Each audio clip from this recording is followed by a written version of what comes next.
Ray Allen had an awesome career. From Milwaukee to Seattle to Boston to Miami. He had a tremendous impact for every single team he played for, which is very rare. Usually a star of Allen's caliber stays on just one or maybe two teams for his career, but that wasn't the case. Despite Allen's incredible journey, when we look back at his career, the thing we'll remember the most is that he'll never be attached to a single team. But there's also some other misconceptions of Ray Allen, mainly from people who never saw him during his prime. Some say he's just a shooter, but he wasn't just a shooter. He was a complete player from top to bottom who eventually became a spot-up shooter as he got older. How's it going, folks? My name's Andy, and today, let's talk about Ray Allen. But before we start, cue the music. This video is sponsored by Raid Shadow Legends. One of the most ambitious RPG projects of 2019 has recently been released. It's an extremely immersive experience that's totally free to play and has over 10 million downloads worldwide. You can customize your characters however you want and choose the artifacts to design a unique mastery build for each one. There's a competitive game mode too. As you progress, there's a lot more strategy involved, especially when you participate in PvP.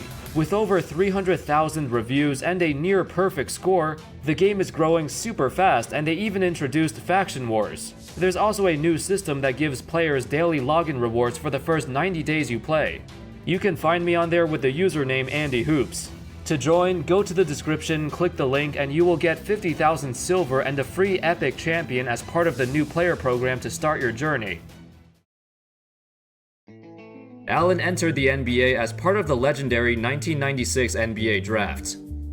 Coming out of UConn, Allen was known as a deadly shooter from mid-range, from three, from everywhere on the court. When he got drafted by the Timberwolves with the 5th overall pick, they immediately traded him to the Milwaukee Bucks in exchange for Stephon Marbury, which was their 4th pick, and veteran Andrew Lang. Right when he stepped onto the NBA court, he immediately got to work.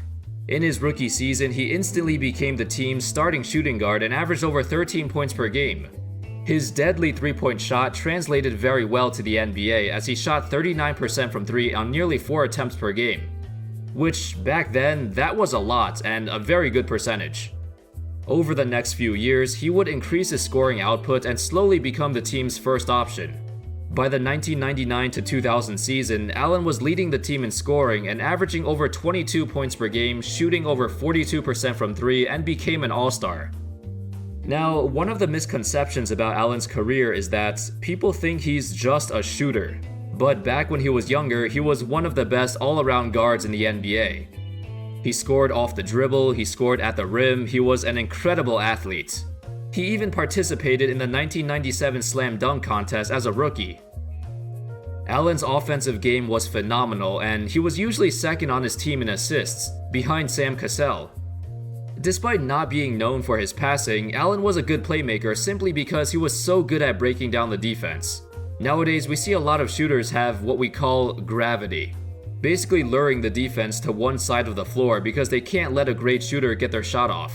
Allen was an early example for that shooter's gravity.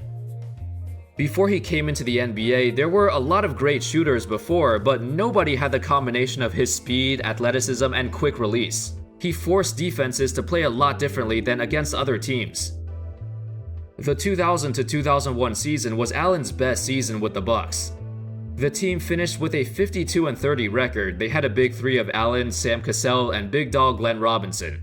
Combined, they averaged over 62 points per game, and at the time, they were arguably the best trio in the NBA, as those three led the Bucks to the best offensive efficiency in the entire league. This team would reach the Eastern Conference Finals, but unfortunately, they would lose a tough 7-game series to the Philadelphia 76ers. This series was quite controversial, and a lot of Bucks players felt like the refs were favoring the Sixers in every game. Back then, Allen himself said that, "I think there's no question about that. The league, as a marketing machine, the bottom line is about making money. It behooves everybody for the league to make more money, and the league knows that Philadelphia is going to make more money with LA than we would with LA." And looking at the disparity in free throws and fouls called, that was true. It was heavily in favor of the Sixers. Through the 7 games, the Bucks were called for 165 personal fouls, while the Sixers were called for only 122. That's ridiculous. That's an average of 6 more fouls per game called against the Bucks. It was also true that Iverson and the Sixers were much more popular than the small market Bucks, and it would make sense if the league wanted to see a Sixers vs Lakers finals, instead of the Bucks vs Lakers.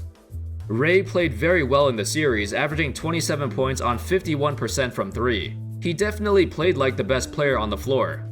Unfortunately, after this series, the Bucks never saw the same success. Over the next few years, the team stumbled, and while Allen was still great, it wasn't enough. On top of that, he wasn't really treated as a superstar. Even though he was one of the best players in the league and making multiple All-Star games, not even his own team thought that he was a franchise player. This was very clear by 2003. Allen was 27 years old in the middle of his prime, and the Bucks traded him to Seattle. They felt like Allen has reached his peak and didn't want to pay him a huge contract he'd be looking for in free agency. They also had a young Michael Redd, who was their backup shooting guard and showed a lot of potential, which made the Bucks pull the trigger on the trade. It turned out to be a very bad trade, as the guys they got back didn't stay that long. Anyway, Allen arrived in Seattle, and that's where he had his best individual seasons. From 2004 to 2007, he averaged 25 points per game, shooting about 8 threes a game, more than any other player in the league. He was paired up with another sharp shooter, Rashard Lewis. The two of them were the original Splash Brothers. Unfortunately, overall the team was kinda bad, and they only had one playoff run together. That was in 2005, where they reached the second round but lost against the Spurs. By 2008, Allen was 32 years old and he just wanted to win. He didn't want to play for a non-contender anymore, so along with Kevin Garnett, the two of them arrived in Boston to play alongside Paul Pierce. This was the first super team in the modern era, where 3 guys talked to each other beforehand and wanted to play together. It changed the landscape of the NBA forever. From 2008 to 2012, Allen continued his great play. Although he was now a third option and only got 13 shots per game, he was still the best shooter in the league. Nobody else came close. This was when Allen started to become more of a spot-up shooter. Their primary game plan was to run Allen off of multiple screens to get him open shots, and it worked. As a Celtic, he became a champion, made multiple finals, and even broke the three-point record, passing Reggie Miller. Unfortunately, as the years passed by, he didn't really get along with some teammates, and the beef was real because even nowadays, Garnett, Pierce, and Rondo don't really talk to him much anymore. The history of their beef goes a long way back, and it involves a lot of things that we don't know about. KG has said before that people don't understand that this is real life for us, and that the situation with Ray is very sensitive. I think when we all talked about doing this reunion tour, we were talking about guys we considered loyal and part of the group. Just being honest, my 2 cents, man, when Ray Allen decided to go to the Heat, I feel like he moved on. He went to pursue another ring, and he got another ring. Although what KG said was true, Ray never had the same respect as the others. When he was a Celtic, his name was constantly in trade rumors while KG and Pierce were not. Ray and Rondo didn't get along either, and there were times that Rondo even froze him out on offense, basically not passing him the ball. Pierce commented on this situation and said, "It was a weird relationship. We were all good friends on the courts, but Ray always did his own thing. That's just the way Ray was. Even when we were playing, we'd be having a team dinner and Ray wouldn't show up. We'd go to his charity events, but Ray wouldn't show up to somebody else's." Allen was also not invited to the Celtics' 10th anniversary championship celebration. Yeah, it was an awkward situation, but despite the beef, they did what they needed to do on the court. The Boston Big Three started the era of super teams. Other teams were teaming up and trying to form their own super teams.